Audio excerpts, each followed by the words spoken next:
She learned about the wedding date the same way she learned most things in her family, by overhearing it, then being asked to help. The venue was already booked when her brother called. He spoke quickly, with that familiar confidence that came from knowing she would say yes before he finished the sentence. There was a deposit problem, a catering quote that needed smoothing, a few vendors who preferred dealing with someone organized. She was organized. She always had been. Writing the checks didn't feel like generosity. It felt like gravity, an unspoken rule that she orbited closer to responsibility while others moved freely through celebration. She told herself it was practical. She had the savings. She didn't want drama. She didn't want their parents stressed.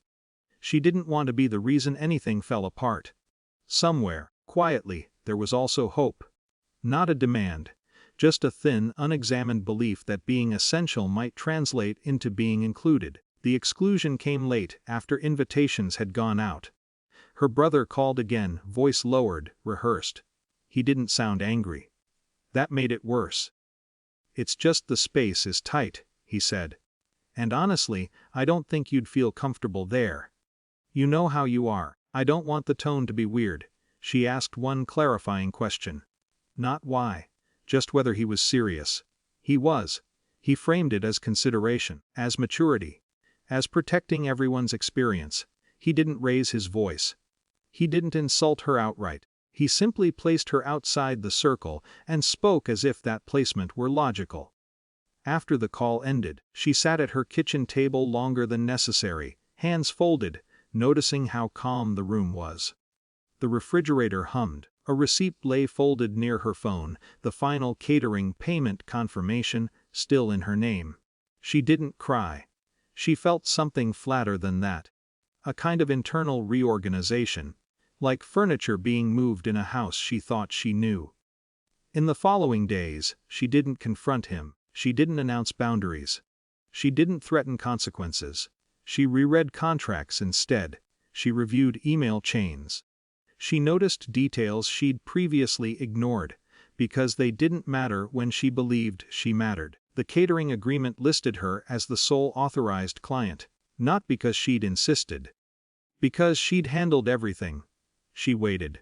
Waiting, for her, was not avoidance. It was alignment. She wanted to be sure that whatever happened next would feel clean. When she remembered it years later, 2 days before the wedding, she called the catering company. Her tone was neutral, almost apologetic. "I just need to confirm something," she said. "If the event host changes, what's the procedure?" The coordinator was polite, professional. She explained policies clearly. Without the account holder's confirmation, services could not proceed. Last-minute changes required written authorization. Liability was explicit. There was no drama in the explanation. That was the point. Authority didn't arrive shouting, it arrived documented. The morning of the wedding, she didn't attend. She went to work. She answered emails. She drank her coffee slower than usual. At 104:07 a.m., her phone began to vibrate. Then again, and again. Messages came from cousins she barely spoke to. From an aunt who never texted. Confusion threaded through the words. "Do you know what's going on? The Caterers aren't here. They're saying something about authorization." She did not respond.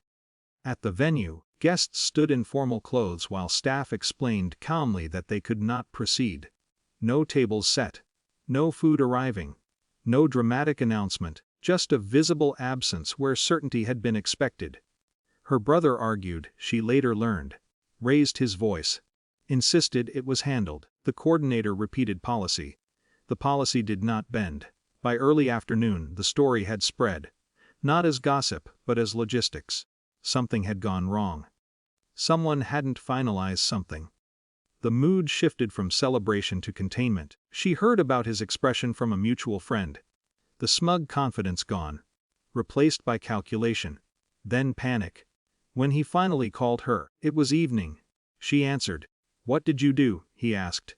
She didn't match his urgency. She didn't defend herself. "I didn't do anything," she said. "I wasn't invited. I wasn't authorized to make changes for an event I wasn't attending." There was silence on the line.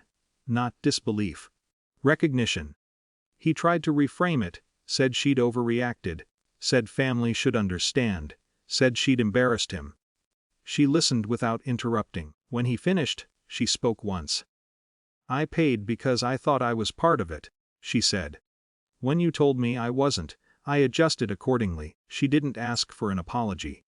She didn't explain her feelings, she didn't need to.